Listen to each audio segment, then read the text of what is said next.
پیغمبر علیہ السلام نے فرمایا کہ اپنے دلوں کی بھی صفائی کیا کرو، جیسے کہ لوہے کو زنگ چڑھ جاتا ہے پانی وغیرہ سے، اسی طرح دلوں پہ بھی زنگ چڑھ جاتا ہے گناہوں سے۔ ان العبد اذا اذنب ذنبا نکتت فی قلبہ نکتۃ سوداء، پیغمبر علیہ السلام نے فرمایا جب کوئی ایک شخص ایک گناہ کرتا ہے اس کے دل میں ایک سیاہ نقطہ لگا دیتا ہے اللہ،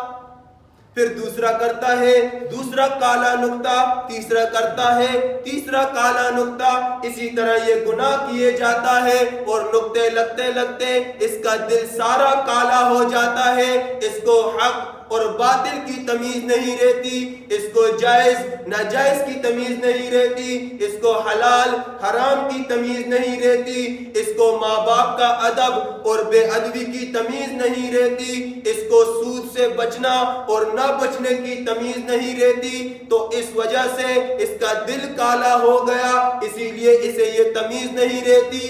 تو اس دل کو بھی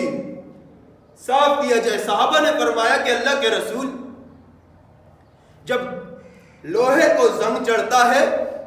تو اس کے صاف کرنے کی تو کوئی نہ کوئی صورت ہے کہ کسی نہ کسی چیز سے ریگمال وغیرہ سے یا کسی اور چیز سے اس زنگ کو اتار دیا جائے، لیکن دلوں کے زنگ کو کیسے اتارا جائے؟ پیغمبر علیہ السلام نے وہ حل بھی بتایا کہ موت کو کثرت سے یاد کرنا اور قرآن پاک کی تلاوت کرنا،